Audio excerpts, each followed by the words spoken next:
Hello, everybody. You're welcome. I'll be taking you through Geographic Information Systems. My name is Afon Bukhari.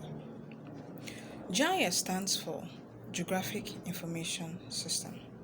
It's a computer based system that allows us to capture, store, analyze, manipulate, and display geographic data. Now, the key point about geographic information system is this, that all data that we're working with must be geographically referenced. How do we mean? It means that whatever data that we're looking at has to have a particular location on the planet Earth or in space. That's what we mean by geographic data. Now, GIS has lots of uses for us. It allows us to understand questions of why, how, and when, and allows us to visualize many data. GIS also allows us to view questions in a way that makes it easy for us to understand the problem that we're dealing with. It allows us to analyze and spot trends in data. And a lot of professionals these days are buying into the idea of GIS because of the visual impact of GIS. It allows us to easily see where we're coming from and where we want to go using these methods. Now, when we're looking at geographic data, there are two ways in which GIS looks at everyday data. When we mean everyday data, we look at our roads, our buildings, our communities. Now, the two broad ways that GIS looks at data is vector and raster data. We'll be getting to that in a moment. Now, there's something fundamental in GIS, what we call the components of GIS, that without it, a GIS system will not be able to perform its function. What are these components? They are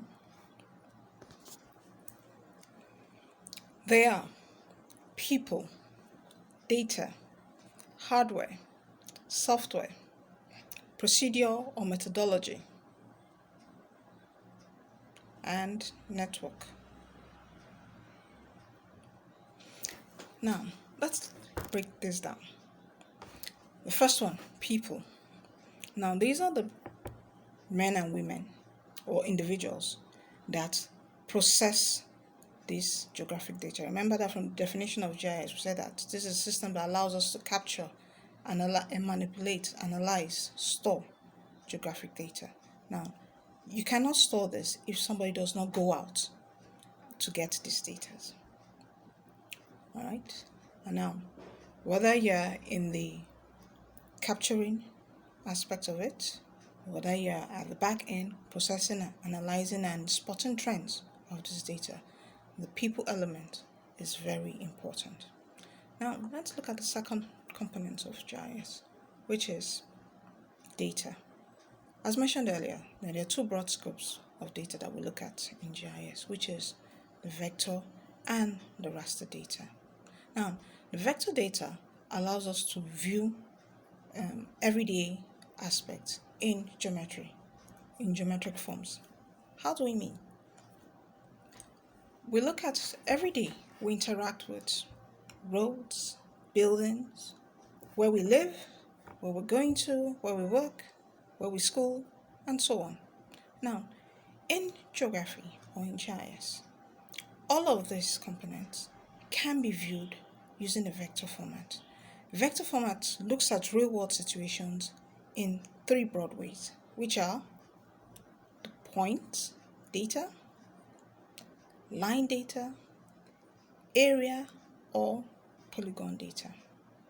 Now, depending on where you are or what skill that you're working on, these data could be either represented as a point, line, or polygon or area. Now, let's look at it. For instance, now, I'm within a building. This is my location. So if I want to represent this location, I could just use point data to denote where I currently am. Now, where I am is adjacent to a street or borders on the street. Now, in GIS, that street or road will be characterized as a line showing connectivity or network. Then, for polygons are usually represented by areas. Now, of course, my building is located in a community. That community, when we're denoting it in the GIS environment, will be noted as a polygon. The state in which I'm living can be denoted as a polygon. As mentioned earlier, these things too can be subject to your scale. That means from what perspective are you looking at it from? Now, for instance, now I'm within a building.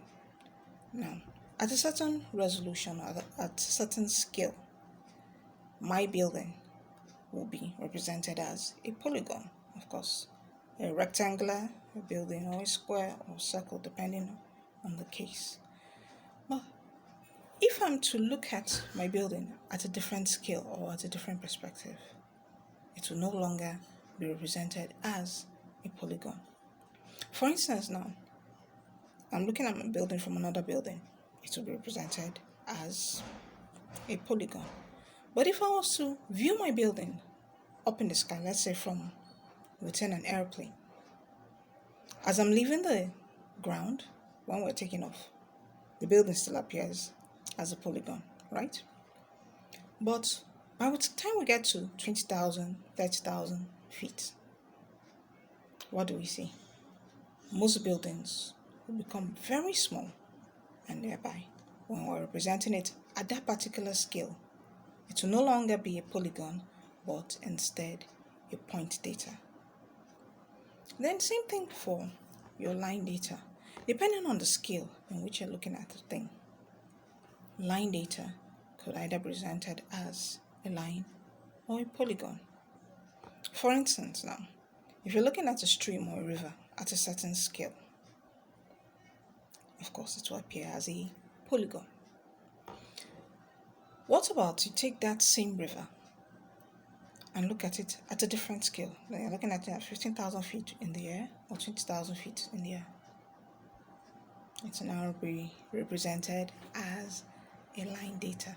So these are some of the ways that we look. So that's about vector data. Then what about raster? Raster data are continuous data, which means that they are basically images. Now, your image can be high or low resolution. For instance, if you take a photograph with an iPhone, let's say a higher version of iPhone 10 to 11 or whatever, you see that the picture quality is much, much sharper. Alright? Yes. But what if you're taking that same photograph with an early model phone that has maybe 3 megapixels or 1.3 megapixels? You notice that the picture quality is what now? Same thing with our raster images. Depending on what you use to capture it, you could have high resolution, which is very sharp with a lot of details, or lower resolution, very low on details. These are the two aspects of geographic data. Now let's go on to our third component, which is our hardware. Remember that our hardware is what we use to input most of this data, be it whether you're capturing it fresh or you're processing it on a system. There are different types of hardware, ranging from your computer systems, which could be a laptop, personal computer, or large multi-frame computer. Then you have your handheld devices, such as your global positioning system, which is your GPS, or your mobile device, which is your phone that you can use to collect data from the field. It could also be your pen, it could also be your plotter, which allows you to scan some of this data and make it into a digital format. But whatever the case, these hardwares that we use every day allows us in the geographic process. So whether it's high end, low end, as long as it's there, you have to have an input data, a processing data, and ultimately your output data. So all these implements allows you to display your final work. Then the fourth component that we'll be looking at is our software. Now, this hardware that we've mentioned cannot work independently on their own.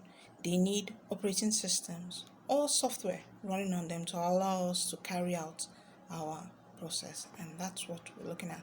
So for GIS, there are many software available to us. They are under two broad spectrum, which is the proprietary software or the open source software. The proprietary software are software that you need a license. You need to buy a license in order to use them. Example of such is ArcGIS, MapInfo, and so many others like that. Now these are software that, like I said, you need license to be able to run them effectively. Then for the open source software, they're not as like the name suggests, they are open source. They're not exactly free per se, but you can get them at a very reduced cost, or somebody else is paying the bills for them.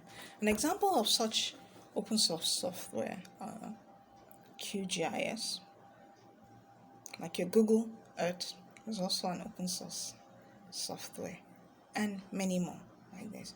These are a few of the software that we have. Others include Airways, SuperGo, MapGo, and many more like that. These are software that allows us to process this data that we have gathered from the field or our research. Now, the fifth process or the fifth component, which is our methodology.